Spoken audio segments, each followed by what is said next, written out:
Il y a un chouette outil sur HubSpot dans nos workflows, donc de l'automatisation, qui va vous aider, par exemple, dans la définition de vos ICP. Alors, on va se mettre en condition. Évidemment, on a déjà travaillé les prémices de notre campagne d'ABM. Et donc, on a défini que notre Ideal Customer Profile, ça va être des entreprises qui font un chiffre d'affaires annuel supérieur à 100 000 € et qui font partie des régions de l'Isère, de l'Ain et du Rhône. Ok, ça c'est notre ICP. Moi, ce que je vous conseille tout de même, c'est de faire un peu du tiering de comptes, donc de les prioriser 1, 2, 3. Et donc, là, ici dans ce workflow, d'abord je vais vous expliquer quelle est la logique et ensuite comment ça va fonctionner. Dans ce workflow, on va se dire, ok, donc ça c'est ma ICP.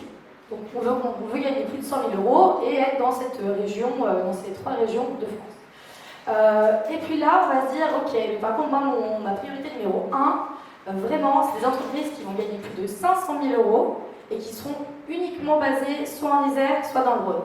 Et là, ça va faire mon tiering numéro 1. Ce sera mon niveau de profil de client idéal, niveau 1, top priorité. Et bon, il y en a d'autres. On va se dire, on va faire un niveau 2, priorité 2. Et là, on va se dire, bon, bah, de toutes régions confondues, par contre, avec un chiffre d'affaires annuel supérieur à 200 000 €. Et boum, ici, on va avoir nos entreprises qui vont correspondre à ces critères-là. Et enfin, dans mon tiering numéro 3, tout le reste, donc j'entends des entreprises qui ont un CA de plus de 100 000 € et qui sont basées soit en Isère, soit dans l'Ain, soit dans le Rhône. Ok, donc là, on a fait un workflow, c'est joli. Concrètement, qu'est-ce qui va se passer? À chaque fois que vous allez ajouter une entreprise qui va correspondre à ces critères-là dans votre CRM HubSpot, automatiquement, ça va populer. Ça va ajouter ces comptes-là à votre tiering de comptes cible. Est-ce que c'est clair? Ouais. Super. Premier petit outil d'ABM sur HubSpot. La suite qui m'intéresse également, c'est mes fiches de comptes cible. Je vais prendre un autre outil parce que là, on a très peu de data. On va se mettre sur mon outil de démo. Ça va être un peu plus intéressant, vous allez voir.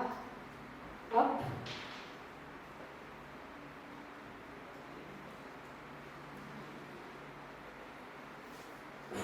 Alors, dans la catégorie compte cible, ici, rapidement, qu'est-ce qu'on peut voir sur ce tableau de bord? Que j'ai 1368 comptes cibles, je vous déconseille d'en avoir autant, mais on est ici pour faire une démonstration.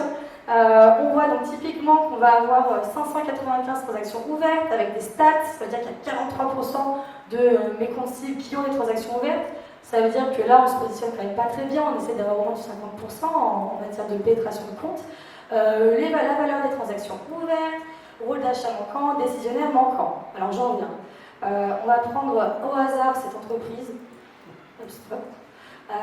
Qu'est-ce qu'on voit ici? Pareil, en quelques instants, on peut voir de la data. Ce mois-ci, il y a 293 pages qui ont été vues. On a ajouté 14 contacts au compte. Par contre, on a envoyé 0 email. Mais on a booké 3 réunions. Et on a appelé 14, on a fait 14 appels. Et en fait, en l'espace de quelques instants, que je sois commercial, marketeur ou manager, je peux voir finalement le résumé du travail qui a été fait sur ce compte-là. Les contacts qui ont été mappés dans le compte HubSpot, qui est mon compte cible, les intervenants chez moi, donc dans mon entreprise, qui travaillent ce compte, les transactions qui sont ouvertes, donc le pipeline qui est en train d'être généré, et surtout les pages qui ont été vues par les gens de chez HubSpot. Donc là, je peux voir, typiquement, qu'est-ce qui fonctionne le mieux? C'est l'Adaptive Testing One, qui fonctionne très bien. Donc c'est chouette, ça va me dire, moi, marketeur, je vais me dire que le contenu Adaptive Testing One fonctionne très très bien. Et puis je peux voir aussi qu'en effet, il y a pas mal d'activités qui a été faites sur ce compte.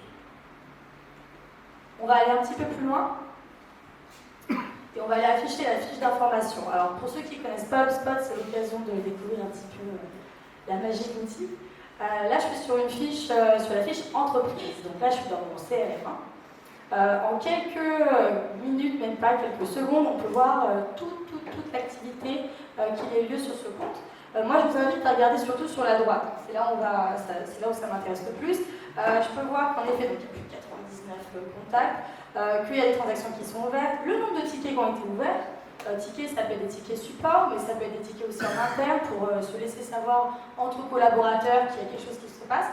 Je peux voir aussi là au milieu des remarques que Cathy a laissées, le nombre d'appels qu'il y a pu avoir. Typiquement, c'est intéressant quand, comme l'exemple que je donnais tout à l'heure, si un contact a été, enfin si une personne a été contactée par un de vos collaborateurs il y a 2 heures, évitez quand même de me rappeler. Il faut laisser un peu les gens respirer.